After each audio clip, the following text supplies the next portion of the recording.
Welcome and thank you for tuning in to the Shining Scholar Education Podcast, where we talk about secondary English and language arts tips, strategies, and resources. We'll also share the ups and downs in the wonderful world of teaching. I'm your host, Charlie, and I'm a teacher creator here with Shining Scholar Education. We hope you enjoy the show.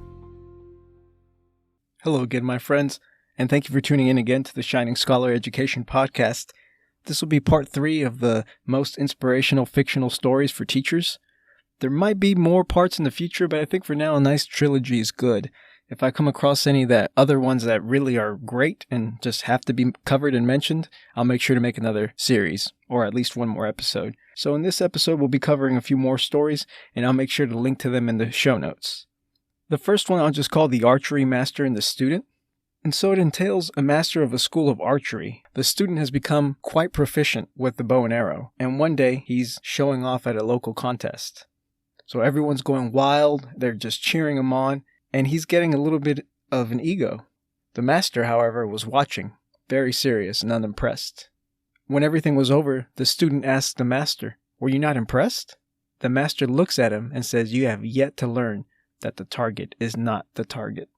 This is personally one of my favorite stories because a lot of times whatever we're teaching, not just secondary English, if we're teaching math, social studies, history, science, physics, whatever it might be, the subject matter matters, of course, but a lot of it has to do with what the student's learning about themselves, what they're learning about their learning, what they're learning about their likes and dislikes.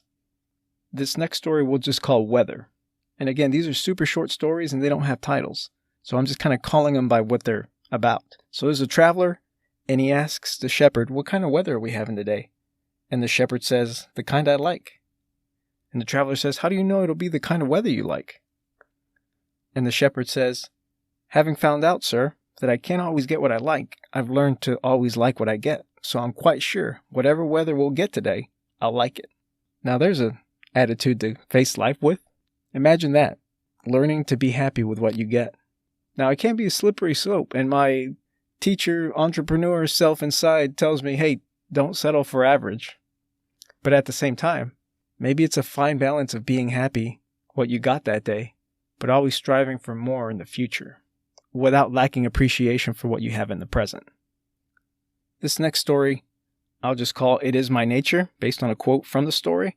There's 2 monks washing their bowls in the river when one of them noticed a scorpion was drowning. One monk immediately scooped it up and set it on the bank. In the process, he was stung. So he went back to washing his bowl again, and again the scorpion fell back in. The monk saved the scorpion yet again.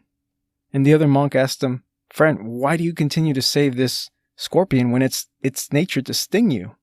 And the monk says, "Because to save is my nature." Now I picked this one specifically because there was another story that I always told and really recalled fondly about a poisonous snake that's picked up by a woman. In my version, it was a woman, and she nurses the poisonous snake back to health. And in the end, it bites her.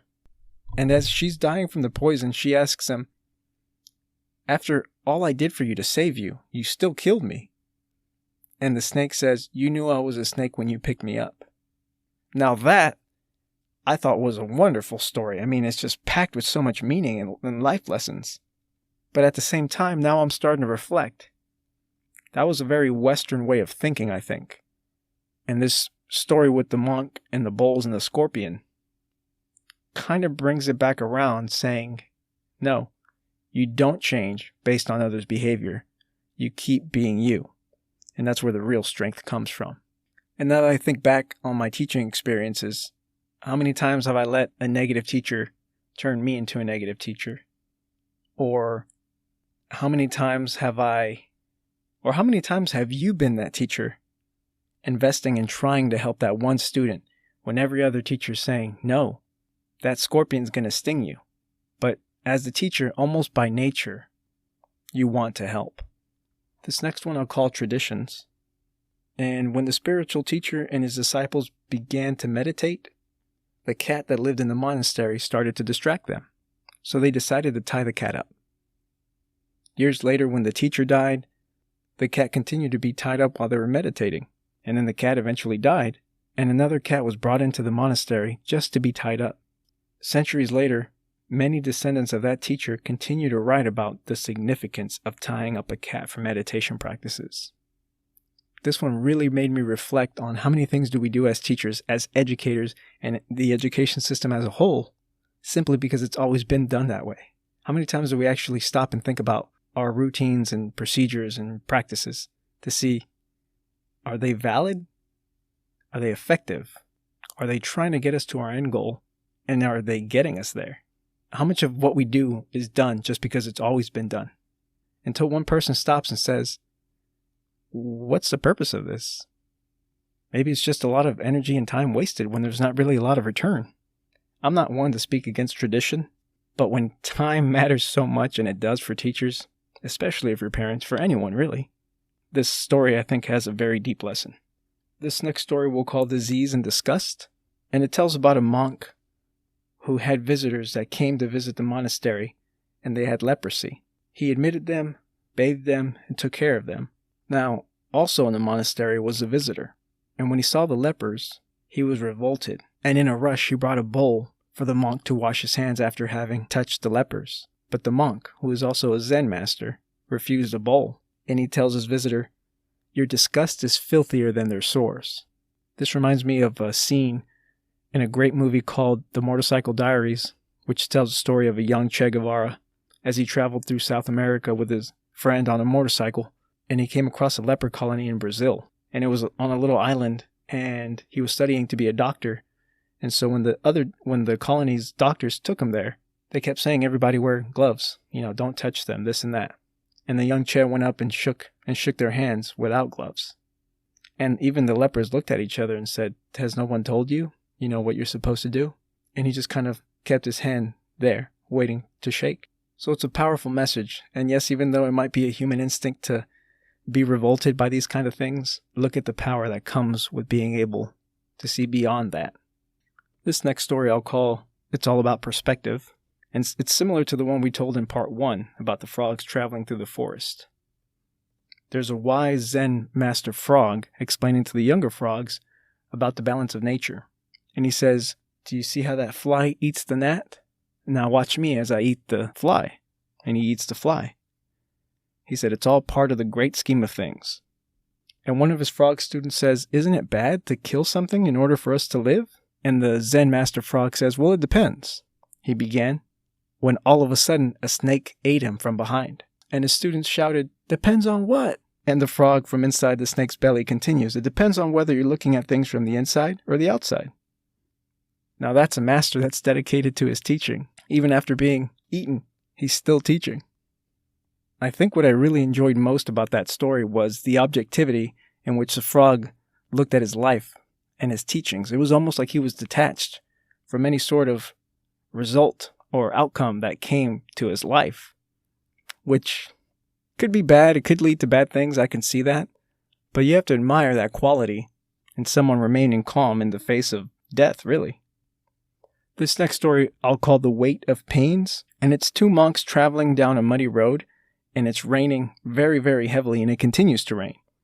So they're coming around a bend, and they see a lovely girl in a silk kimono and sash, and she's unable to cross through the muddy intersection. One of the monks, named Tanzan, carries her across the muddy passage and sets her on the other side. And the other monk remains silent until that night. He finally spoke. "We monks are not supposed to go near females, especially not young and lovely ones. It is dangerous. Why did you do that?" And Tanzan replies, "I left the girl there. Why are you still carrying her?" How many things do we carry that have been put down long ago, but we're still mentally carrying that weight? I forgot where I heard that quote, but it was, sometimes memories are harder than any weight and rock you can carry. And that's pretty deep, considering something psychological could affect you so much physically. And the second to last story is by our friend Aesop, and it's a fable about the crow and the pitcher. It tells about a crow that comes across a pitcher that has a little bit of water at the very bottom. And the crow's very thirsty, but he can't reach it. He tries and tries with his beak, and he can't reach it. So, crafty as he was, he flies away and gets a pebble, and he drops it in the pitcher. And he flies away and gets another one.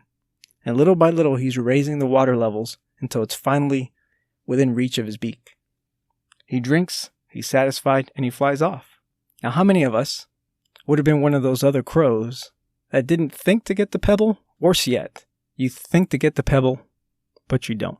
How many dreams have not been acted upon just because we didn't want to put in the work? Or just because it seemed like it was out of reach? That really made me think. When you come across a problem, like they say, when there's a will, there's a way. And last but not least, which I wanted to finish off with a bang, I don't know where the origins of this story comes from, but it's a powerful one. And I'll call it The Blind Man in the Well. And it's about a blind man, and he's walking around, and two other men see him. And he's about to walk and probably fall into the well to his death. And one of the men rushes to stop him. And he does, and he rescues him. And when he goes back, his friend says, "Why did you go through all that trouble? You don't even know him. Plus, he's blind." And the man says, "If you see someone that's blind, that doesn't see what's coming in front of them, is it not your duty as the one with vision to help?" Now, I'm not saying our students are blind, but like many like to quote over and over, they don't necessarily have the prefrontal cortex developed quite yet. And if they don't have that forethought, it's not that they're not intelligent enough, it's just that they haven't developed that amount of not only hindsight, but foresight. And we, as the ones with visions that have gone through that. Now, I'm not saying talk down to them or speak like you know everything, or that they're going to follow in your exact footsteps, or that just because it happened to us, it's going to happen to them. No, that doesn't necessarily follow. But if we can see the bigger picture, and they can't yet, isn't it our duty to help them get a little closer to that picture? Especially when that picture's about their life. Maybe we can see somewhat of what they'll be in the future, and that's where we want to get them. But helping them realize it is the beautiful challenge that lies within teaching. Because you're not just a teacher. We're coaches, we're counselors, we're friends, we're soundboards, we're ears to listen, we're role models, and we're partners in learning. So that wraps up the best inspirational fictional stories for teachers.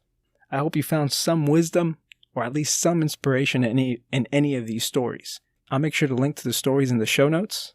And if you like this podcast, if it brought any value to you, please give us a shout out on Instagram at shining_scholar_education, or find us on Twitter at shiningscholar.